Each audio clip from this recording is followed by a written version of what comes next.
Today I've got Brian Pearson Jr. and I'm interviewing him. He's got a really unique business. And Brian, tell us about your business and how you got started. Yeah. So my name's Brian Pearson Jr. and I am the founder of EDUrain Inc. I'm very thankful to be here. Let's just say that as well. So I look forward to talking to you a little bit about this business. So let's just go from the top. Growing up as a foster kid, I did think college housing would be like my easy into adulthood. But how wrong was I? After like 7 moves, 22 roommates, and like $60,000 to student debt. Part of the reason why I work in university housing, and that taught me that college housing is really a maze of like limited options, safety concerns, and the rising costs of both on and off campus housing. Major U.S. colleges can only house 20% undergrads, leaving most students to fend for themselves. And housing is the number one reason students don't enroll or drop out. And despite investment in the billions, high vacancy rates persist in the off-campus housing environment, showing that college administrators and property managers can't solve this issue on their own. So EDUrain is a tailored solution for both off-campus and on-campus housing, acting as this like custom Zillow for college communities. Our platform combines a Zillow, TransUnion, and Facebook-like experience with AI and human assisted support to address student housing insecurity and college debt. Our platform connects verified students with property listings, subleasing, and roommates. It's supported by a college renters guide. We offer financial assistance through a scholarship search, a security deposit alternative program, cross-border payments, and a free credit building program. For property managers and colleges, we provide tools for lease management, rent processing, and fair housing compliance. Private property owners can list directly within the college's housing ecosystem when they're a customer of ours. We offer a free marketplace to colleges so that we can monetize through targeted ads from property managers to students. And then there's like a subscription tier for on-campus management. We've grown aggressively in the last year. Last year we had about 6,000 in revenue. This year we're about to hit $30,000 in a couple of weeks. Last year we had 10,000 users. This year we're at 40,000 users. We've helped thousands of students get placed in the housing this year. We've had thousands of listings. We've had thousands of roommate profiles on the platform. We've opened up 7 credit lines in credit building. We launched payments in our platform last month, and we've already processed $10,000 in payments.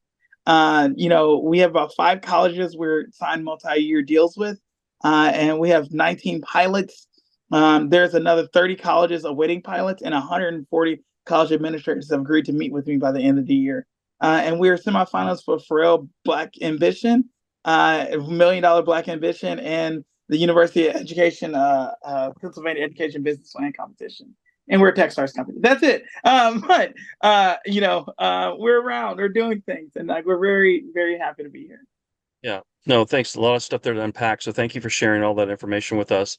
So basically, if I can re-clarify, you basically how student housing is managed on campus, you're offering that service as at an off campus, right? That's the platform. Thank you for saying it like that. Okay. Yes, and we start with off campus first, and then we go to on campus.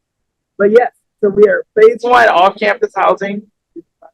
Or phase 2, we provide on campus, and like it allows everybody to have their own. Gotcha. Well, that's great. How many employees or workers do you have in your company that you have today? There's about 5 of them. We're supported by about 6 advisors. Gotcha. So I'm going to go back and ask you some of the questions from your very beginning there. So how long have you been in business, did you say earlier? I forgot. Oh, man. That is so debatable for a company like ours as a startup. Yeah, from a non-traditional background. Entrepreneurship resources and education is much more available than what it was 5 years ago. Like, there's no doubt. Would you agree with that? Yeah. So this started out as a research project. As a data scientist, and I built the product in R. And it wasn't a product. It had no plan to be a product. It had a plan to how do you help universities enroll and retain different students in education. I did a bunch of entrepreneurial training programs in 2019 to 2022. And I pitched a couple ideas, used the same kind of LLC that I had. Right. 2020, then 2022, I launched a standalone housing product. And that's where we put our pin down because there was nothing like that before. And it was about financial aid, it had different names and different things like that. So in 2022, we launched a housing service for colleges, a standalone EDUrain.org, EDUrain.org. And people were like, you guys don't have deals with colleges? No way, no how. Why would they work with you? And I was like, it's interesting from the investor side, why is that? But from the colleges side, who is this guy named Bryon that has been doing this research, doing interviews, building technology, getting use cases, creating case studies, and actually being a benefit to the universities of how they run their technology system? In 2022, we launched a standalone EDUrain.org. Before, it was a bunch of different ideas, a bunch of different things we're pitching, we're testing out the market. We were doing some marketing activities, trying to figure out how to get to an alpha. And it wasn't really a business, and we kept changing things. And then in 2022, we put a stake in the ground and said, we are EDUrain.org, and here is a off-campus housing search platform through EDUrain.org. And people are like, you don't have no partnership with these colleges. Who do you think you are? Blah, blah, blah.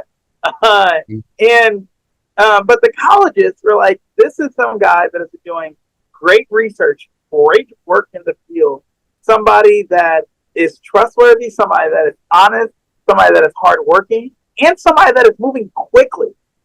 And so, we started at the end of 2022. We started white labeling the platform for university. And that was like an MVP. And we had to change a lot then, because it went from having our service to giving giving a enterprise client a service, and then delivering service from them to their students and to the property managers at the same time. So we kind of went, almost back to alpha again, because you have to create a different set of tools for that. But our usership was ballooning. And then it was we had to prove that we had the relationships with the universities. We had to prove that things were working. We got a Techstars deal late 2023. And that started to shake the things up. And that's when, now we're starting to put out our first 1 year reports for the university. That's how we're starting to show all the roommate profiles, all the listings that have been made, the placement rates of the students, the number of colleges growing. We won awards. I spent a lot of time being a customer obsessed founder, working with parents, property managers, students, college administrators, and just using our full platform as a flywheel marketing tool on top of supporting the product EDUrain.org and the custom white label sites for these universities.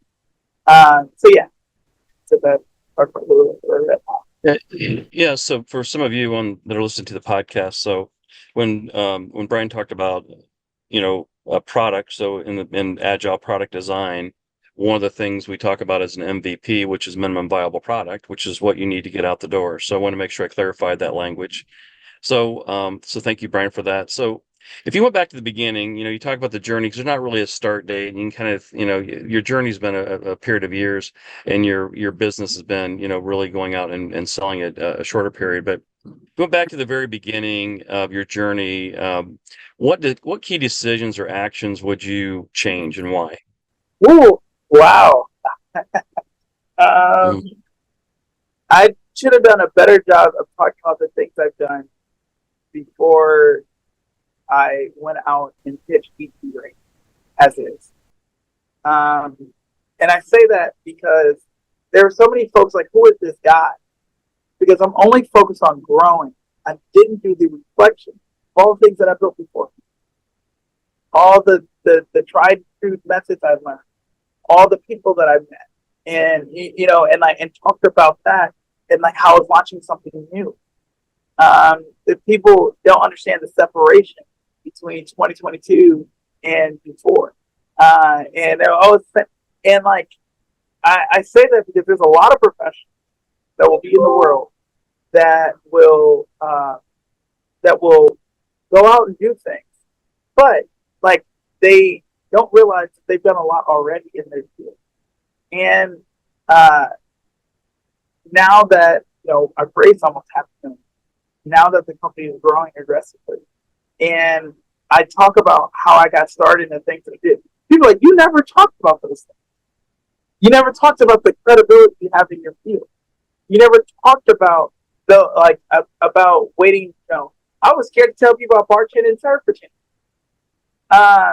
And but the thing is, customer service in technology wins. you know, and the things that I'm scared of, trying to be a professional, trying to figure out how to be the best, CEO I can for right now, and getting the next dollar in the door. And I forgot, talked about 10 years of bartending, serving, and opening up restaurants. I've talked about being a student and being a developer, and being a lobbyist, and running organizations. I wish I talked about that more as I was building EDUrain, instead of just focusing on the future and building the next. Great. Yeah. So, like you said, getting kind of perfect versus just, being agile and good enough, meaning you aren't really had a lot of experience in business.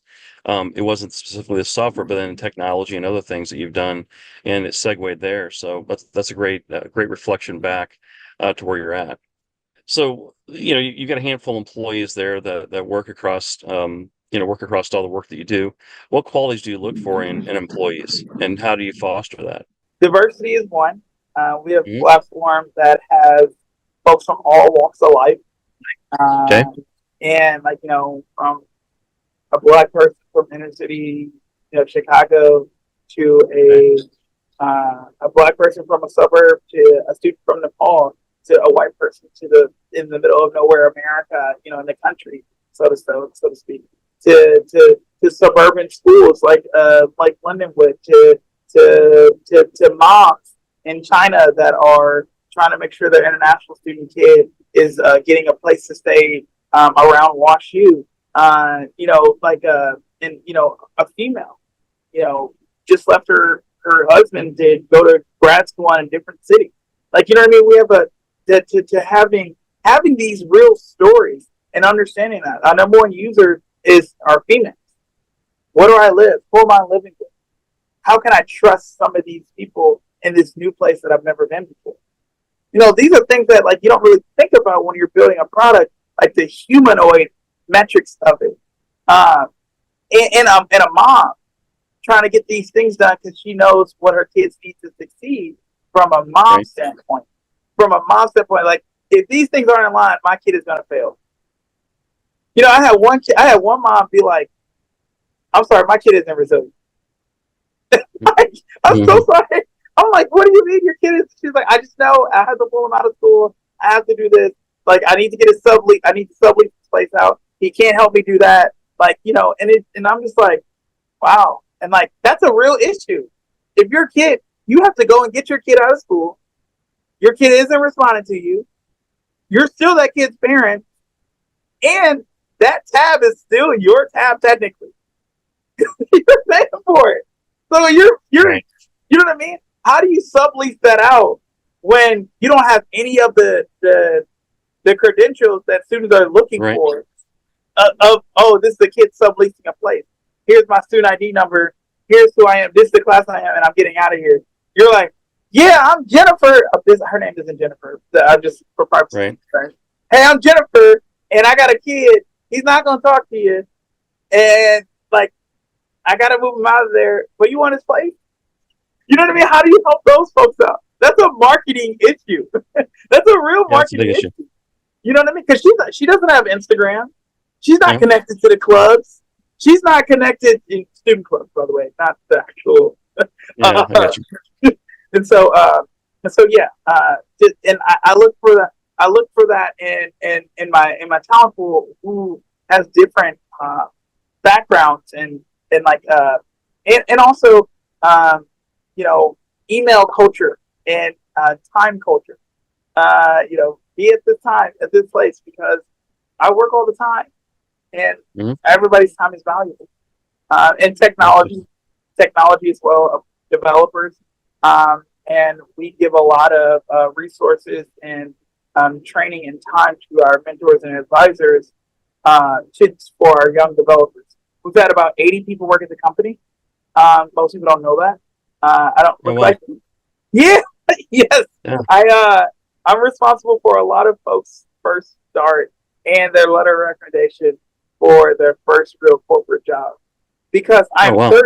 I'm 30 years old. So that means this company Oh wow. started when I was in college by a bunch of college kids, and we've always been able to kind of uh, get them their start, help them start to deliver their first industry standard tools, and then Right. allow them to kind of go off, or bringing in attracting CTOs and different things like that, and working with equity packages as well as pay packages. Oh, that's excellent. So one of the things I wanted to talk to you about was, and you segued a little bit this way, but I wanted to kind of nail the question down. So you went from a product idea to a minimum viable product to you really have, you spoke at the very beginning about your growth rate. So what really attributed to your growth to, all of a sudden you went from nobody knew who you were and didn't understand the concept to now you've got all these appointments booked by the end of the year and you've got users, you've got universities signed up and you've got, a pipeline there. So what do you attribute that growth to? What factors do you attribute it to? Being omnipresent. Uh, Okay. uh, and, and I say that because I'm available. Hmm. Give me an email, I get back to you. You, I keep my commitment, and I say that because I'm sorry. In the startup world, they say like, "Oh my God, it's going to happen. It's going to balloon. It's going to grow so fast," and blah blah blah blah blah blah blah blah. I was raised by an old white guy who tried and true, be good, be a nice person, be hardworking, and eventually you're going to get somewhere because people notice those things. And some of the most successful people have the smallest network of just great people doing great things. And uh, I did the housing thing. Yeah, we have 75 highly detailed case studies of how we specifically help property managers, Oh students, wow. students, parents, college administrators. And so, like, when somebody comes to me and like, "Oh, here's what," I'm like, "Okay, here's all the things and factors you're thinking about. Here's 75 ways that we help people in particular different kinds of situations to exactly the thought process, the things that you're thinking." Most people are like, "That is insane." I'm like, "Well, I've heard too many people look at me and be like, ain't nobody using that." And that's what I'm like.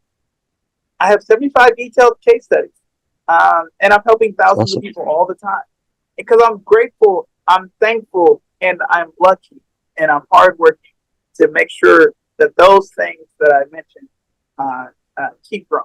It's great. Um, so I'm going to ask you one more question, then we'll wrap up here in a moment. So, how do you manage your personal life and your business life? Balance those two. And you said you work all the time, but how do you keep those two balanced, or do you, or you just start up junkie? My significant other makes me turn my phone down. Okay. Um, I I try to get coffee with them. They like to read at a coffee shop. I will start a junkie away next to them, adjacent. Uh, uh, so that's a compromise right there. That's a compromise. They like to read. They like to go to coffee shops. I will just call that my work day next to them, and like that's a that's something. So creating those compromises, one, and like Okay. how to use that time. Uh, we I have some friends that I try to hang out with every now and then. Mhm. And I also play Civilization Okay. 6. I have a Okay. degree in political science, so stuff like that really nerds out the nerd ears. Uh, Okay. you ever play Civ 6? No, I have not. I'll have to try that sometime. And but it's a great real time strategy turn based game about building civilizations.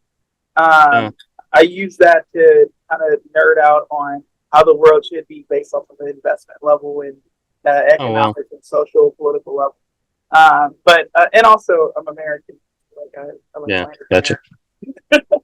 Gotcha. All right. So we already talked about the one question, but what's your biggest learning? So, you talked about what you'd have done differently, but like, what's your biggest learning as an employer since you began? Like, what's your aha moment? You get a lot of employees under you, and you've scaled up really fast. So, like, what's your aha moment? This is like my biggest learning that I didn't realize when I started employing. We call them employees, but human beings show up, right? Um, and what's your biggest learning from that? Don't scale too fast. Yeah. Um, Sometimes I had too many people, Right. and I didn't create a good culture of leadership, accountability, and thankfulness. Right. Uh, and you know, the smaller we are, the more mightier we got because we were all moving at the same accord. Right. Um, and now we are growing again, Mhm. and it's just different. Okay. It's just a different growth, and it's much more fever driven growth. And when I say that, it's like people have been hoping for it to work, and it works, and then that compounds itself to keep working. You get what I mean by Gotcha. that? Yeah, I Like gotcha. Hmm. this fever driven work, where you create these long term and short term goals. You have this plan, and you just kind of keep getting it done and keep growing and keep doing it. And you know, and also getting a Techstars deal. Um, you know, um, and focusing on the customers that were using the platform and creating detailed case studies on who, what, when, why, and where, and the market of value of that. Right? Gotcha. No, you're fine. So I'm going to wrap up here.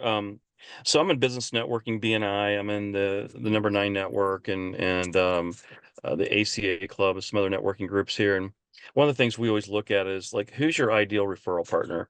So who's your ideal referral partner that you look for, and then who's your ideal customer to help out those who are listening? So our ideal referral partner for us is a college housing administrator that don't have enough resources for off-campus housing, or it's an auxiliary thought, or they're just running housing at their university and they would like to help their students. And then our ideal Mhm. customer is a property manager or landlord or parent that is renting out a place next to that school. Gotcha. All right. Well, once you do this, give a recap of your company and how folks can get a hold of you. Yeah, so EDUrain is a platform that's like custom for colleges, kind of like a Zillow and Facebook like platform, so that their students can find housing, roommates, and build credit for rent, paying rent. For property management colleges, tools for lease management, rent processing, fair housing compliance. You can find me on LinkedIn, Brian Pearson Jr. Boipeirson. Hopefully I'm a couple hundred away from 10,000. You can go to edurain.org, edurain.org, and check out the platform. We would love to talk to you or colleges about getting their own like off-campus.mckinsey.edu, find off campus at calpoly.edu. Those are sites that EDUrain delivers white label version to these colleges. And to get these college communities on the platform and start delivering the value to them. I'm also on Facebook, Instagram, Gotcha. TikTok, and X. Yeah, thank you for your time today. And again, we've got another great business story spotlighted here in St. Louis. Thanks for joining us today. We greatly appreciate it, Brian.